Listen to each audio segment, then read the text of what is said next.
So here's the big question we're tackling today. Can artificial intelligence actually solve one of the most massive challenges of our time, educational inequality? It's a huge deal, with literally millions of futures on the line. We're going to explore if AI is truly the key to unlocking education for everyone, or if it's a Pandora's box that could make the divide even worse. Okay, let's get into it. To really wrap your head around the scale of this, just look at this number, 250 million. That's how many students are in India's school system alone. It is an absolutely massive, incredibly complex landscape, and it's facing some equally massive problems. And that brings us right to the heart of the issue, what we're calling the Great Educational Divide. You see, for every student in a shiny, high-tech urban classroom, there are just countless others who are struggling against some pretty overwhelming odds. What's really wild here is how these challenges don't just exist side by side, they pile on top of each other. You have teacher shortages, sure, but then those same teachers are losing up to 40% of their day to administrative work. Now, picture doing that in a class of 70 kids, all at different learning levels, maybe without reliable internet, and dealing with a whole mix of the country's 22 official languages. The difficulty level becomes, well, you can see it's almost impossible. And if you want a statistic that just cuts right to the chase, this is it. A study from 2022 found that 4 out of every 10 teachers in India don't have the proper training. So the very people we're counting on to close these gaps are often put in the classroom without the support and the tools they desperately need. Let's try to put a face to these numbers. Meet Ravi. Now, he's a fictional character, but his story is based on the very real experiences of kids across rural India. He's a smart kid. He wants to learn, but he's in a class with 150 other students and only 2 teachers. He's totally lost in the crowd. The resources aren't in his first language, and there's really no one to give him that one-on-one help. Ravi's story, sadly, represents millions. So that's the big question, isn't it? How do you break this cycle? How do we get the right tools into the hands of students like Ravi?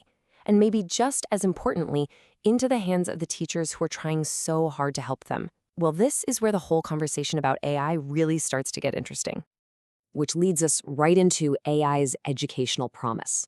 The potential here is, and I'm not exaggerating, absolutely enormous. It's a chance to completely reimagine how learning is delivered. So at the core of this whole promise is this idea called Personalized Adaptive Learning, or PAL. The easiest way to think about it is like a personal, super smart tutor for every single student. The AI figures out where a student is at, it pinpoints their exact weak spots, and then it serves up content that's tailored just for them. So if a student gets something wrong, the system can immediately take them back to a concept they might have missed earlier. It's a total game changer. And this isn't some pie-in-the-sky futuristic idea. It is happening on the ground in India right now. The government's own DIKSHA platform is using this approach.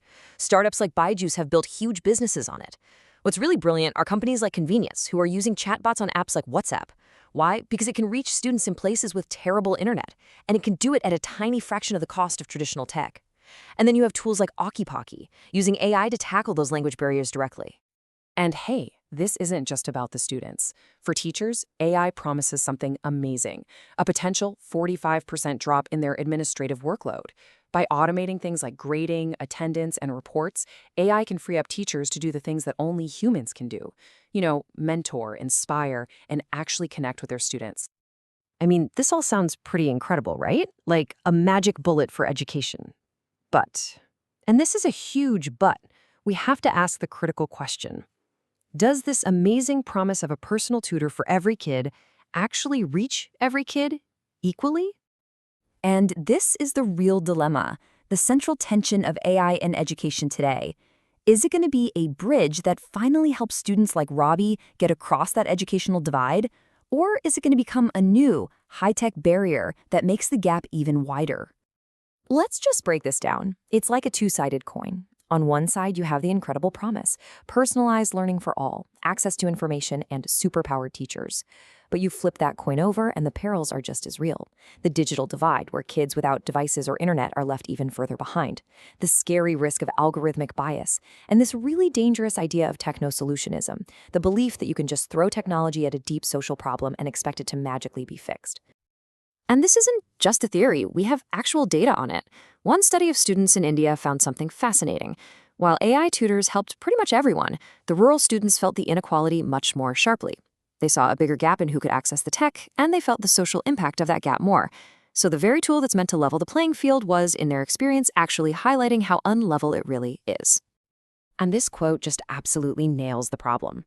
If you just drop a piece of technology into a really complex situation without understanding the local culture, the infrastructure, the training, you're basically setting yourself up for failure.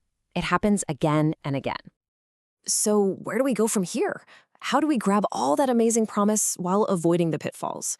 Well, the answer seems to lie in reframing what the goal is in the first place. Let's be crystal clear about this. The goal isn't to replace teachers. It never was. The goal is to augment them. Think of AI as the ultimate classroom assistant or a co-teacher. It can handle all the repetitive drills, the grading, the data analysis, and that frees up the human teacher to focus on the stuff that AI can't do: mentoring, fostering creativity, teaching critical thinking, and building real human connection. So what's the game plan to actually make that happen? It's basically a 4-step roadmap. First, you have to invest in the basic infrastructure, devices and internet for every single school, especially rural ones. Second, you have to train teachers so they're partners in this, not just passive users. Third, we desperately need a strong ethical framework to protect student data and make sure these tools are fair. And finally, you need public and private partnerships to speed up innovation and make sure it's accessible to everyone, not just the wealthy. So we end right back where we started. AI has this undeniable, incredible potential to be a bridge to a fair educational future for everyone, but it could just as easily become another barrier, another wall. The technology itself, it's neutral. The outcome, whether it helps or hurts, depends entirely on the choices we make right now. The systems we build, the priorities we set. The choice really is ours.